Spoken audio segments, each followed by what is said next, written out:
নমস্কার বন্ধুরা, তোমরা সবাই কেমন আছো? আশা করছি ভালোই আছো। তো চলো আজকে এই চিংড়ি মাছ নিয়ে এসছে অনেক, সেটা দিয়ে কী করছি সেটাই তোমাদের সঙ্গে শেয়ার করব। আজকে বানাবো চিংড়ি মাছের কারি। মালাই কারি ঠিক নয়, কিন্তু চিংড়ি মাছের কারি। তো চলো চিংড়ি মাছের কারিটা কী করে করছি চলো দেখা যাক। আর দেখো অনেকটা চিংড়ি মাছ, যেহেতু বসে বসে বাছতে অনেকটাই টাইম লাগে। প্রথমে দেখো চিংড়ি মাছটা কী করে বাছছি। প্রথমে মাথাটা ছাড়িয়ে নিলাম, মাথার খোলসটা ফেলে দিয়ে এবার উপরে খোলসটা ছাড়িয়ে নেবো, আর পেছন দিকে খোলসটা সামান্য রেখে দেবো। যদিও বা চিংড়ি মাছ বাছা সবাই তোমরা জানো, নতুন করে জানানোর বা দেখানোর কিছুই নেই। আমি তো কী করে বাছি সেটাই দেখাচ্ছি। আর পেছনে একটা সুতোর মতো নোংরা থাকে, যেটা ফেলে দিতে হয় বের করে, সেটাও সবাই জানো, তাও দেখিয়ে দিলাম। যাই হোক, এবার আস্তে আস্তে সব মাছগুলো ছাড়িয়ে নেবো। বেশ খানিকটা সময় লাগবে আমার মাছটা ছাড়াতে।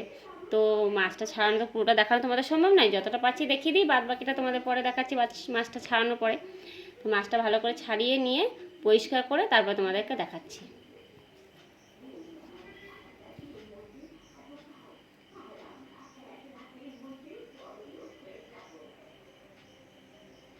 আর এই মাছটা খুবই নরম হয়, তার খুব আস্তে আস্তে মাছটা বাছতে হয়। তো দেখো চিংড়ি মাছগুলো আমার সব বাছা হয়ে গেছে পরিষ্কার করে। এবার ভালো করে ধুয়েও নেব, ধুয়ে এখানে নিয়ে চলে এসেছি এবার। আর এর মধ্যে এবার একে একে আমি নুন হলুদ, আর এই যে মাছটা আমি খানিক ছাড়িয়ে সরিয়ে রাখলাম, এটা আমি আলাদা করে ফ্রাই করব তাই।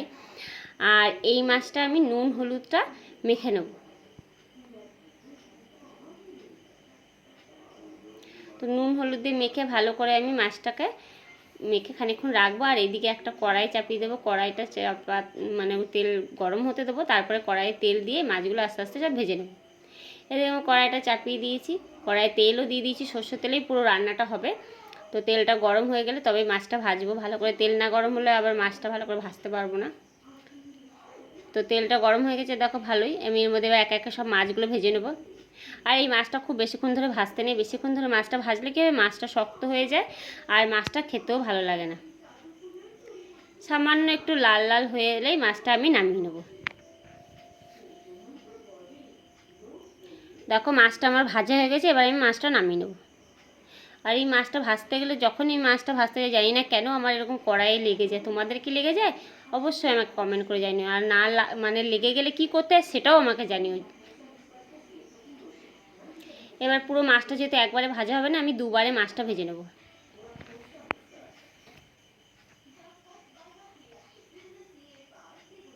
এটাও আমার ভাজা হয়ে গেলে এবার আমি এই মাছটাও তুলে নেবো। আর কড়াইটা যেহেতু আমার খুবই নোংরা হয়ে গেছে, দেখো কড়াইটা পুরো মাছটা লেগে গেছে। তো ভালো করে আমি কড়াইটা পরিষ্কার করব, তারপরে মাছটা রান্না করব। তো কড়াইটা ভালো করে পরিষ্কার করে নিয়েছি, এবার কড়াইয়ে তেল দিয়ে দেবো। তেলটা গরম হয়ে গেলে এবার আমি এতে গোটা জিরে ফোড়ন দেবো, আর এর মধ্যে দেবো একটা শুকনো লঙ্কা আর একটা তেজপাতা, আর দেবো গোটা গরম মশলা। গোটা গরম মশলা বলতে লবঙ্গ, দারচিনি, এলাচ যা যা থাকে গোটা গরম মশলা সবই দেবো। আর আমি এদিকে বড় বড় 3টে পেঁয়াজ কেটে নিয়েছি, 3টে পেঁয়াজ দেবো। এটা একটু পেঁয়াজটা বেশিই দিলাম, যেহেতু এতে আর কোনো কিছুই দেবো না। চাইলে আপনারা আলু ছোটো ছোটো করে ভেজে কেটে দিতে পারেন, লাল লাল করে ভেজে, তো আমি দিইনি। এবার আমি পেঁয়াজটা ভালো করে ভেজে নিয়েছি। এবার দেবো আদা রসুন পেস্ট, এটা আদা রসুন পেস্টটা একটু বেশিই দিলাম। মাছটা একদম সেই মাংসের মতো কষে রান্না করব, মানে মশলা করে, তো সেই জন্য একটু আদা রসুনটা আর পেঁয়াজটা একটু বেশিই দিলাম। তো ভালো করে মশলাটা ভেজে নেওয়ার পরে এবার দেবো আমি আদা রসুনের কাঁচা গন্ধটা চলে গেলে এবার দেবো আমি জিরে গুঁড়ো, ধনে গুঁড়ো, আর দেবো লাল লঙ্কার গুঁড়ো। এটা লাল লঙ্কার গুঁড়োটা একটু ঝাল হবে, তো লাল লঙ্কার গুঁড়ো দেবো। এবার দেবো হলুদ গুঁড়ো। হলুদ গুঁড়ো ছাড়া তো মাছটা রান্না কমপ্লিট হবে না, তাই দেবো হলুদ গুঁড়ো। পরিমাণ মতো আমি সব দিয়েছি, কোনো আমি মাপ নির্দিষ্ট করে আপনাদেরকে জানালাম না, আমার যতটা লাগলো সেই পরিমাণে দিয়েছি। এবার যেহেতু মশলাটা আমার কড়াই লেগে যাচ্ছে, তাই আমি অল্প অল্প জল দিয়ে মশলাটা কষে নেব। এবার দিয়েছি একটু টমেটোর সস। এই সসটা আমার ঘরে বানানো, আমার নিজের হাতে বানানো সস, সেই সসটাই দিয়েছি। আপনারা চাইলে এখানে টমেটো কুচি কুচি করেও দিতে পারেন, কিংবা অন্য সসও দিতে পারেন। আর এবার ভালো করে মশলাটা কষা হয়ে গেলে মশলাটাতে আমি জল দিয়ে দেবো। আর এটা দিলাম সামান্য চিনি, মাছের স্বাদটাকে ব্যালেন্স করার জন্য দিলাম সামান্য চিনি। আমি যেহেতু মাছের চিনি দিই না, তো এই মাছের মানে রেসিপিটাতে একটু সামান্য চিনি দিলাম। আর নুন তো প্রথমে দিইনি, তাই নুনটাও দিয়ে দিলাম। সব কিছু মশলা দিয়ে ভালো করে মশলাটা যখন কষানো হয়ে যাবে, তারপরে আমি জলটা দেবো। আর এই মাছের গ্রেভিটা একটু মানে গ্রেভি দিয়ে ভাতটা খেতে, যেহেতু ভাতের সঙ্গে খাবো, খেতে ভালো লাগে, তাই জলটা একটু পরিমাণ মতো দেবো, যাতে গ্রেভি থাকে আর ভাতে খেতেও ভালো লাগে। মাছের থেকে মাছের গ্রেভিটা দিয়ে খেতে বেশি ভালো লাগে।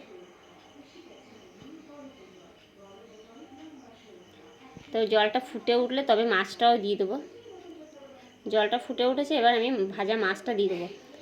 মাছটা দিয়ে বেশ খানিকক্ষণ ফুটিয়ে নেব, খুব বেশিক্ষণ ফোটাবো না, গ্রেভিটা একটু কমে এলে। আর দেখো কি সুন্দর কালার এসছে, আর দেখতেও কত সুন্দর হয়েছে। তো মাছের এই রেসিপিটা যেমন দেখতে সুন্দর হয়েছে, তেমনি খেতে কেমন লাগলো তোমাদের আমার রেসিপিটা অবশ্যই আমাকে কমেন্ট করে জানাবে, আমার পাশে থাকবে। তাহলে আজকের মতো এখানেই রাখছি।